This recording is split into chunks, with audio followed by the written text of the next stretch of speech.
სახელითა მამისა და დადისა და წმინდისა სულისა და დღეს არის 12 საუფლო დღესასწაულთაგანი ერთ-ერთი მნიშვნელოვანი დღე, რომელსაც ქვია მირქმა ძველ ქართულად ახალ ქართულად ეს იქნება როგორც მიგებება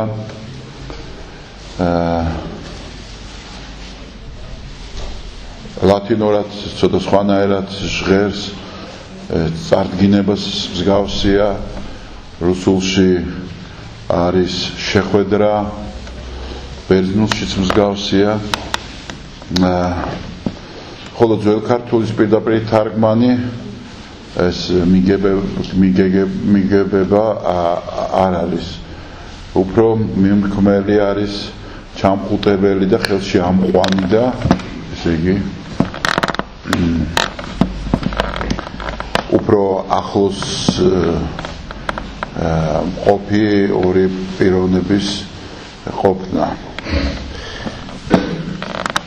მე გვაიცით რომ არის ისტორიული ფაქტი როცა 40 დღის მაცხოვარი წესისაებ მშობლებს მიყავთ ტაძარში ებრაული წესი იყო რომ ბავშვი რომელიც იბადებოდა მერვე დღეს უნდა დაეწინდათ ხოლმე მერვე დღეს მieყვანათ ტაძარში და შეეწირათ ამ ბავშვის მისაყვანის შესაწირავი და სახელიც დაერქმიათ და აი ამ წესს ემორჩილება მაცხოვარი იქ ხდება ტაძარში მართალი სვიმეონი რომელიც ელოდებოდა მესიის ნახვას და ეს მას ანგელოზისგან წინასწარმეტყველები ჰქონდა რომ არ იხილავდა სიკვდილს ვიდრე არ ნახავდა თავისი თვალით მესიას ვინაიდან დაეჭვდა ის ქალწულებრივ შობას მაცხოვრისა ანუ ქალწულის განშობის მაცხოვრისა ამის გამო მან მიიღო ასეთი აღქმა ანგელოზისგან რომ ვერ იხილავდა სიკვდილს და მართლაც აი სვიმეონის შეხვედრა მაცხოვართან და მიირქვავს რა სვიმეონი მაცხოვარს იტყვის შემდეგ სიტყვებს რომ ას განუტევე მონაის შენი მეუფეო სიტყვისაებ შენითა რამე თუ იხილეს თვალთა ჩემთა მაცხოვარება ის შენი აი ეს სიტყვები ძალიან მნიშვნელოვანი სიტყვებია რომ მორჩა ძველი აღთქმა და იწყება ახალი აღთქმა ძველი აღთქმა არ არის ცუდი და იმიტომ არ მორჩა ანუ გადაგდებული არ არის ძველი აღთქმა არამედ ძველი აღთქმა ნაკურთხია და გაგრძნობილია ღვთისა და ადამიანის ურთიერთობით მაგრამ დგება ახალი აღთქმას რომელშიც ახალი ხედვა იწყება ადამიანის ახალი ურთიერთობა იწყება ადამიანისა და ღმერთს შორის მანამდე ღმერთი შორეული განზომილება იყო ადამიანისთვის და ეს მხოლოდ რაღაც გარედან ესე ეურთიერთობოდა ადამიანებს ხო თუნდაც წმინდანებსაც აბრაამს შემდეგ სხვა წინასწარმეტყველებს მაგრამ უკვე მოვიდა დრო როცა ღმერთის სიახლოვე უფრო მჭიდრო უნდა მოხდეს ანუ ძველი აღთქმა ასე რომ ვთქვათ იყოს კანონის ურთიერთობა ღმერთსა და ადამიანს შორის ღმერთი თავის ნებას ავლენს კანონებში და იმ წმინდა წერილში რომელსაც მისი კარნახით ცდილობენ რომ დაწერონ სხვადასხვა ავტორებმა წმინდანებმა და ახალი აღთქმა არის ღმერთის იმდენად სიახლოვე ადამიანთან რომ უკვე ახალ კანონს გაძლევთ მე მაცხოვარი ამბობს რამე თუ იყვარებოდეთ ურთიერთას, ვითარცა მე თქვენ შეგიყვარეთ. ანუ კანონის შემოდის არა დაწერილი სიტყვების მშრალი, გარეგნული შესრულების ფორმებით, არამედ კანონის შემოდის ღრმა სულიერი ცხოვრების და ფასეულობების სახით. როცა თვითონ ადამიანი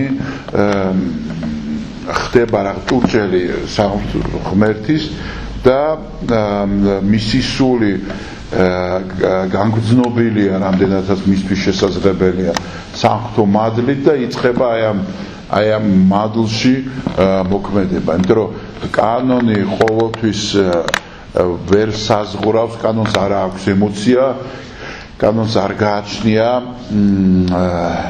გამონაკლისები, კანონს არ გააჩნია ინდივიდუალიზმი. ხო, და ადამიანი ყველა არის განსხვავებული. და შეიძლება ყველა განსხვავებული ადამიანი ერთ ჩარჩოში მოაქციო, ხო?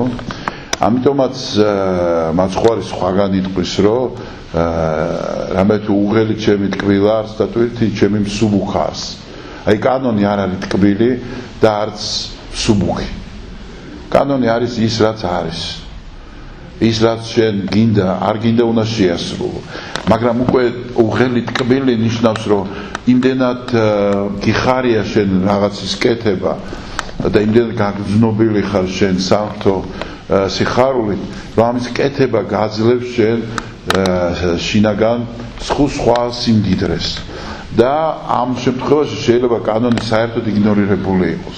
საერთოდ არ დაემორჩილო კანონს და უმაღლესი კანონი აღასრულო. სიყვარულის კანონს გულისხმობ.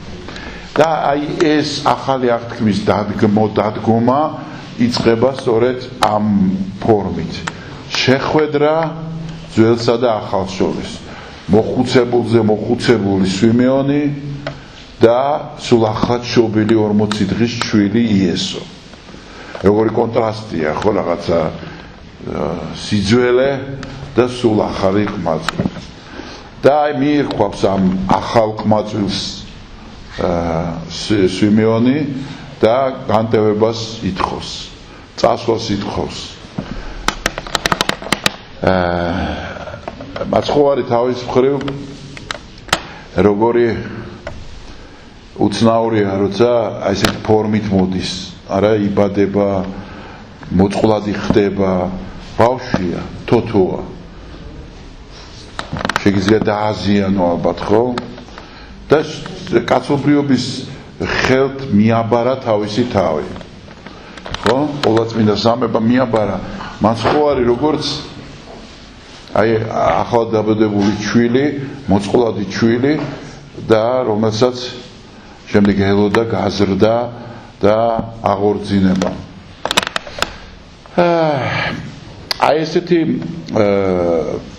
შეხვედრით იწყება ახალი აღთქმა. და ეს მერე გრძელდება. ემაუში გახსოვთ შეხვედრა, მაცხვარი ხვდება ადამიანებს, მაცხვარი მიდის სუფრებზე, მაცხვარი მიდის გაჭირვებულთან, მაცხვარი მიდის მსნეულთან, მიცვალებულთან და ასე შემდეგ ყველგან სადაც არის ადამიანი, მაცხვარი მიდის და აი ამ შეხვედრას ანხორციელებს. ეს შეხვედრა ძალიან მნიშვნელოვანია თითოეულ ჩვენთაგანისთვის. იმიტომ რომ ჩვენ ვეძებთ ცოცხალ ღმერთს ქრისტეს. ჩვენ არ ვეძებთ წიგნებს. აი მაცხოვარი ამიტომაც არც დავალებული არა, არსად არ უთქვია წადით ჩაწერეთ ეს მე რასაც ვამბობ. ხო ეს ხო მოგვიანებით ჩაიწერა. ძალიან გვიან ჩაიწერა, ვიდრე ვთქვათ მაცხოვარი ცხოვრობდა. ხო? მოგვიანებით ჩაწერა მოციქულებმა, მოციქულის მოციქულმა და ესე მოაღწია ჩვენთან გადამწერებით. ხომ და ანუ სიტყვა მისთვის არ იყო ისეთი მნიშვნელოვანი როგორც ურთიერთობა. ანუ სიტყვის უпростоრეთ ვერბალურ სიტყვას გულისხმობდა არა ჩაწერილ სიტყვას. თათაშორის მაცხოვრამდე ადრე ანტიკური ფილოსოფოსებიც ამბობდნენ რომ ჩაწერილი სიტყვა მაგალითად სოკრატეც, პლატონიც უარს ამბობდნენ ჩაწერაზე ამ სიტყვებისას, ვინაიდან ეს ჩაწერილი უკვე მკვდარია. რომ ჩაიწერება უკვე შენ კითხულობდა შენ თვითონ თანაავტორი ხდები იმ დაწერილისა იმიტომ რომ შენებურად იგებ და აი როცა ეს გაცოცხლებულია შენს მოქმედებაში აი იმ მომენტში იმ ადგილას იმ დროს კიდევ მორგებული და მოხერხებულია რომ ზუსტი ემოცია მაშინ შემოდის ამიტომაც ყოველთვის პრიორიტეტი არა ასო იყო ქრისტიანობაში არამედ სიტყვა რომელიც გადმოიცემოდა და მოციქულებიც არა სახარებით წასულან ხო საქადაგებლად სახარება არ ეჭირა არავის ხელში ყველა მიდიოდნენ და ზეპირ სიტყვიერად საუბრობდნენ იმიტომ რომ ეს არის ცოცხალი ურთიერთობა ნუ შემდეგ უნდა ჩაწერილი იყოს ყველაფერი იმიტომ რომ რაღაცა დროს თავისი მოაქვს და საჭიროა ფიქსაცია მოხდეს იმისი რაც შეიძლება ზუსტად რაც მათხოვარმა გადმოსცა მოციქულებს და მე ხდება ჩაწერა მის ხომ და აი ეს შეხვედრა და ეს ურთიერთობა გასდევს ქრისტიანობას ბოლომდე ამიტომაც ჩვენ სიტყვის მსახურები ვართ და არა ასოების მსახურები ჩვენ სიტყვა გვაცოცხლებს ხო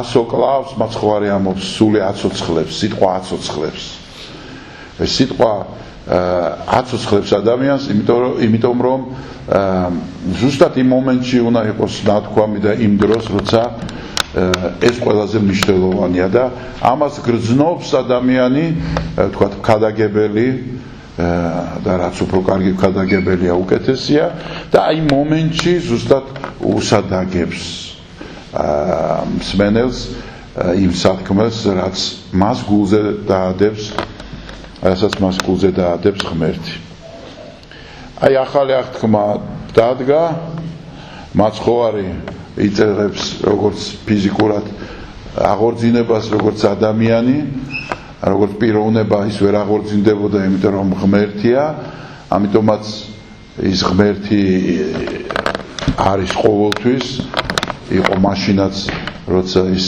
40 დღის იყო და ამიტომაც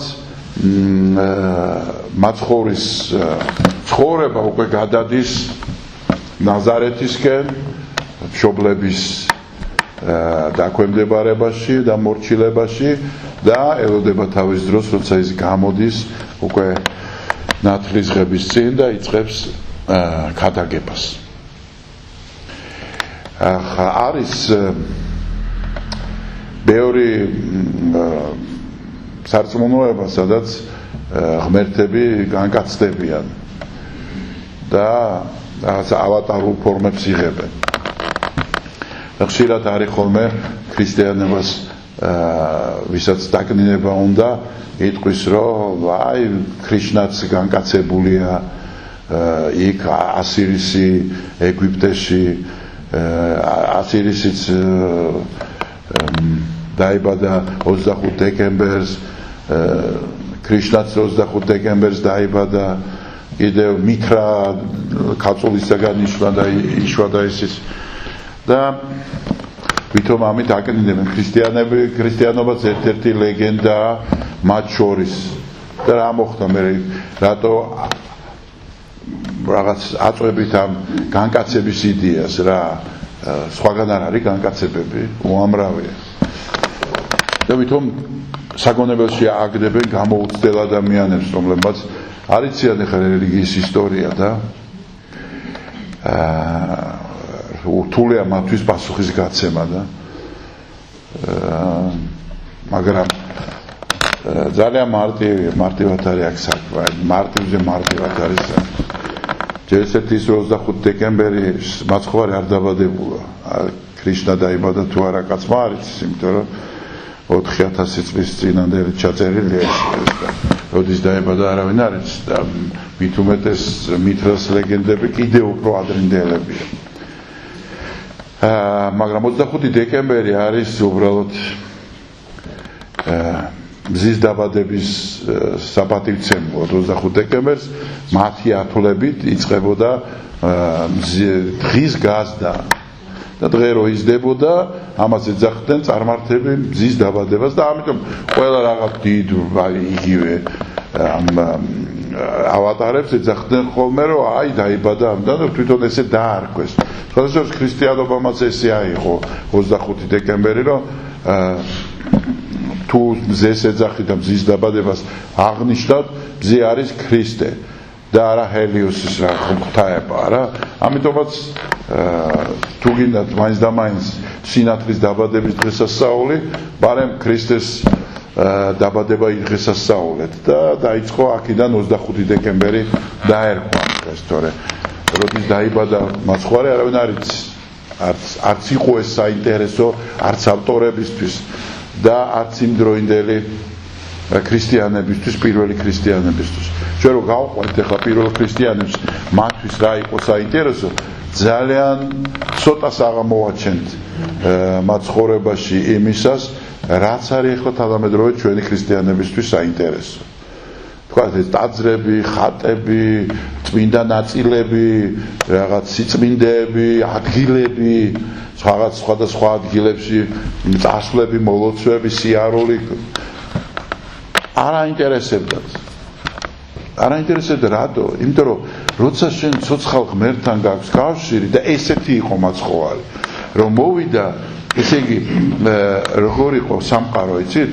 აი ბინალური იყო, ორი ტიპის იყო რა, იყო სამყარო ძლიერი ღმერთის და აღმშენებელი ღმერთის და მეორე ნაწილი იყო დამანგრეველი დემიურგის ღვთაების, რომელიც ეს დუალისტური ხედვა იყო ბრძოლა კეთილისა და ბოროტის. და აი ამ ბრძოლაში ხდებოდა რაღაცების გამოჩენა, შესაით მხარეს იდგებოდი და რომელ ღვთაებას აღირჩევდი და იყო ასევე პროფანული და საკრალური. ანუ იცით რა არის, აი საკრალური ადგილი გვაქვს, თქვა ეფესოში რაღაცა ტაძარი, ან იმაში დელფოსში, ხო?